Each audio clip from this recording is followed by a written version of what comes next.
What's going on, everybody? Welcome back to another episode of Multifamily Monday. I'm Paul Rodriguez. We're going to start off this episode, introduce my co-host, my partner, my best friend, Mike Oakes. Mike, welcome to the show. What's happening, everybody? Pleasure to be here. Yeah, today's a special one. Mike and I have a special guest. We're actually interviewing Alex Raschke today. He's an amazing underwriter in real estate. He focuses primarily on multifamily properties. Everybody, welcome to the show, Alex Raschke. Appreciate you guys having me. I'm excited to be here. Yeah, appreciate you joining us, brother. Yeah, so we're super excited for Alex to be here, obviously. So without further ado, let's dive right into it.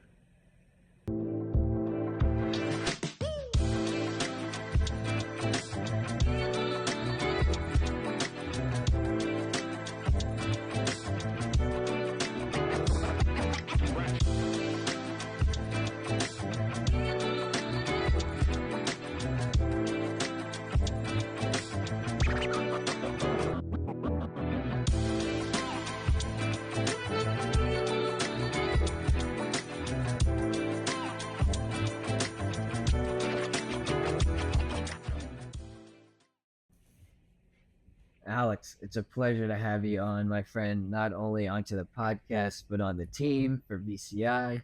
Before we kick off the questions, tell us a little bit about yourself, Alex. Where you're from, how long you've been in real estate. Give us a little bit of your backstory. Yeah, for sure. So I grew up, born and raised in Ann Arbor, Michigan. Ended up going to college at Michigan State University. And then found myself on the business side of things at Blake's Hard Cider Company, located in Armada, Michigan. Currently the number one independently owned hard cider company in the nation, after some recent acquisitions. My overall career path was guiding me in the direction of brewing beer and actually being like hands-on in the liquid processing sector, but I kind of found myself gravitating towards the business side of everything. So tracking KPIs, working with ERP systems, doing a lot of back-end systems management, and ultimately helped kind of build out new facilities, helped with capital expenditure projects, figuring out timelines of purchases, when we could buy things leveraging debt versus paying off assets using cash flow.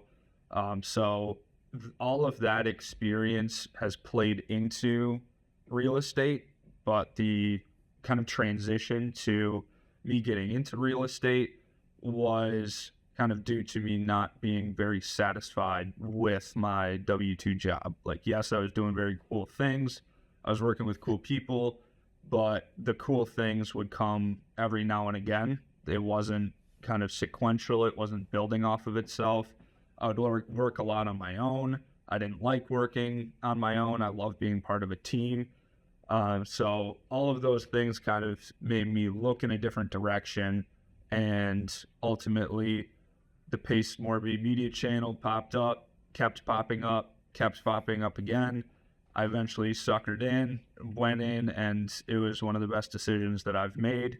I've made so many good connections, like Mike and Paul. Met you guys in person for the first time at Squad Up Summit, and that was surreal. So I have no regrets kind of changing pace, and all of that kind of analysis, long time frame, thinking about projects has all come into play with my current kind of niche that I like to live in the current real estate world. I love it. So Ann Arbor, Michigan, grew up there, went to Michigan State University. Were you on the paintball team? Is that correct? Did I? Okay. Yes, sir. Yep, I was. So I was actually the president of the Michigan State paintball club. It wasn't an official team, but it was a club sport. But yeah, was the president there. Went to a couple kind of national tournaments, a couple in Chicago, one down in Florida, And yeah, if you ever look up 5v5 speedball, paintball, that was what I was doing.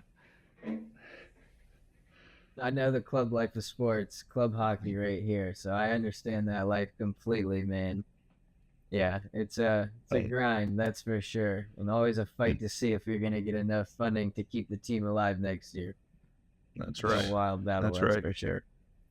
Man, Alex, well, it sounds like you dominate on the paintball field, you dominate in real estate.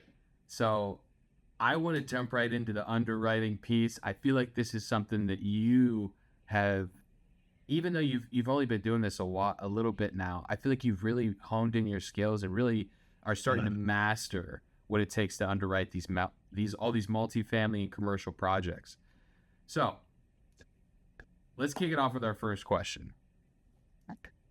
When you're underwriting, Alex, give us your sauce. What are you looking at? What are some do's and don'ts? Dive into it. Give us everything you got.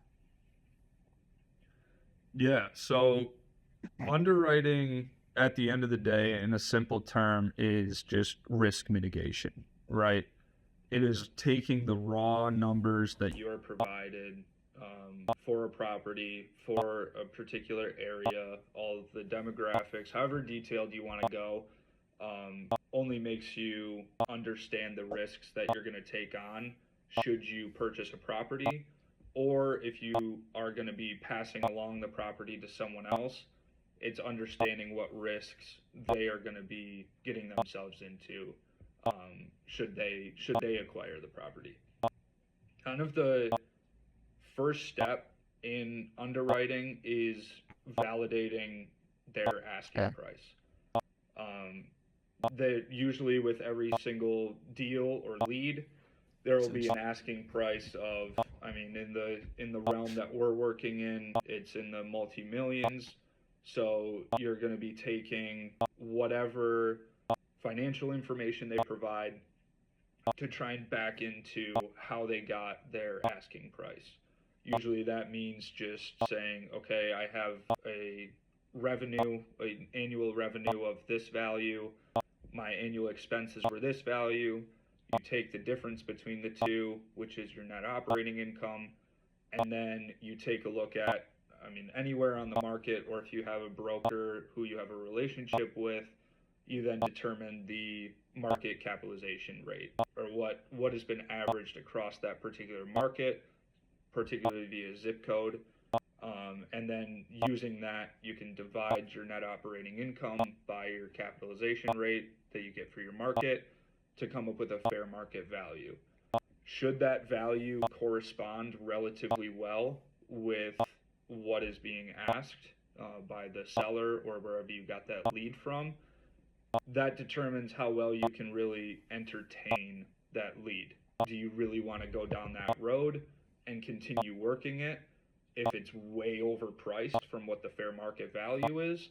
Or are you just going to say, you know what, that's way overpriced, I'm good, I'll sit back for now, I want to be picking up cheap deals? Because as the old saying goes, I mean, you make money on the buy. And if you're paying way over asking or way over market value for a property, you're not really making money on the buy at that point. In fact, you're giving up a lot of money at the buy. So that's really the simple way of qualifying if a lead is a deal that you want to pursue, or just one to be filtered out so that you can move on to the next one and not get burned out spending hours and hours on a deal that's not a deal.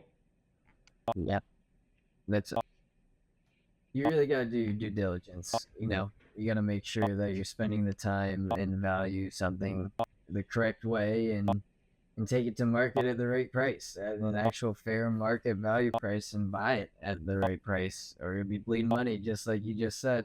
So I have another question for you, Alex, and it's kind of more on an overview, but what are the differences that you're looking for compared to, like, let's say a single family and multifamily, or slash commercial, are so different? How do you say that you picked this avenue? Like, why did you pick multifamily compared to single family? What led you down this path, could you say?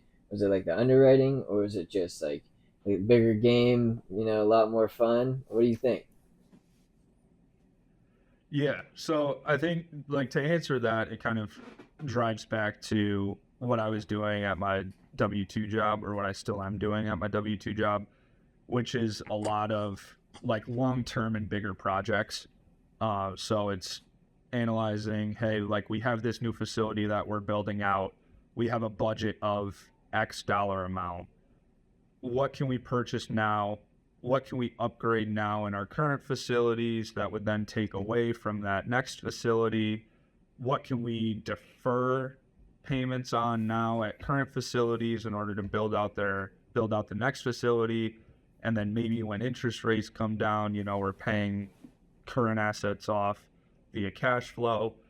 Like, those sorts of details are what I got very familiar with. I can't say that I'm truly an expert, but, and you're learning every day when it comes to those things, but it's something that I loved working on. And also, since it's such a large project, or these projects were so large, it kind of requires you to get a second set of eyes. It requires you to be working with other people where you can say, hey, I did what I think is right. Can you take a look at this?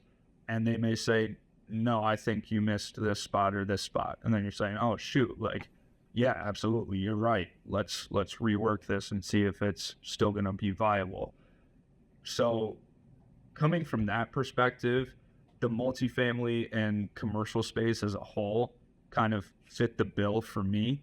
That's really what I liked looking at. It seemed attainable with all of the networking that we've done, that I did. That there's capital available as soon as a deal is actually a deal, and you can prove it with the underwriting that you've done.